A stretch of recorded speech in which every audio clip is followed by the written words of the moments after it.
You've talked so much about being on the leading edge, that we are ever expanding, that we're eternal beings. And in that broader and important context, so many people have made such a big deal, hoopla, about this year, about this next couple of years.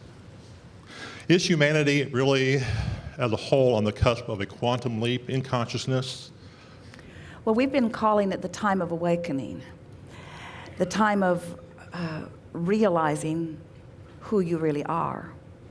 It certainly is a time of more deliberate awareness and a time of greater sensitivity to that broader perspective. But in regards to the big thing that people are making about this year, we think that it would be appropriate in every new year or every year coming to make a big thing about it, because the leading edge really is where all of the attention is.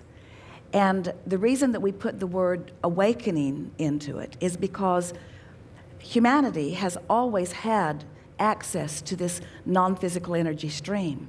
But if you're not consciously aware of it, you're not awake to it. And so it's the kind of things that we've been talking about in this gathering that make the answer to your question unequivocally yes.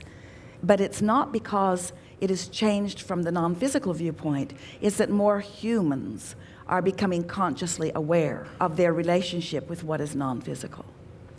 We've been talking about it recently in stronger terms in this way. What you see through your physical eyes is a given. In other words, you've come to an agreement about what sight is and what sound is and what smell is and what taste is and what touch is. But almost no one has been making the association between the emotions that they are feeling and their relationship with what is non-physical.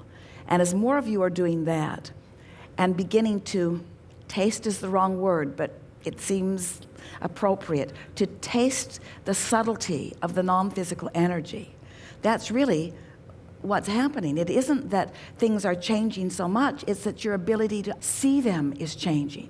You're tuning your frequencies higher and higher so that the crevasse or gap between what is physical and what is non-physical is less, and the awareness of what is non-physical is more.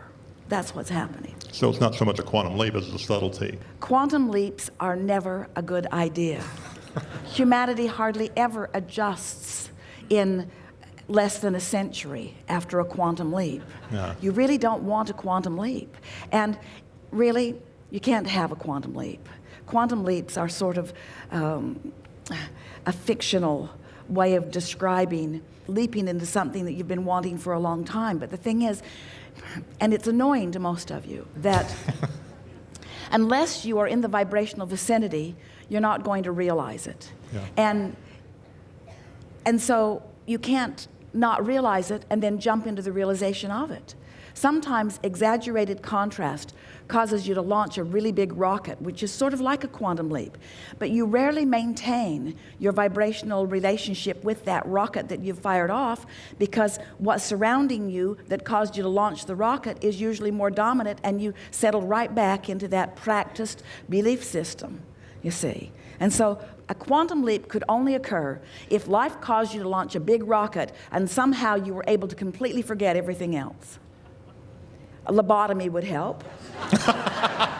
But you lose so much in the process of that.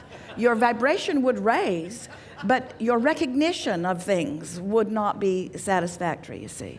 So it's much better. Meditation is the closest process to quantum leaping that we know. Going general is the closest process to quantum leaping that we know. And because life has caused you to put all of this vibrational reality over here in your vortex, so what are you going to do to get ready for what's ready for you? Well, a quantum leap would be nice, but a quantum leap is not a practical thing. You don't jump vibrational frequencies like that. You ease your way into them, you see. So it's already there, obviously, it's just aligning with that. It's all about aligning, which is what we are calling the art of allowing. The art of allowing that broader perspective that is really you, that you have been honing for all of the days of this life and long before. It's the art of allowing yourself to be in vibrational sync with all that you have become, and therefore with all that we are, and therefore with that which is source energy. Yeah. Awesome. Thank you. Yes, indeed.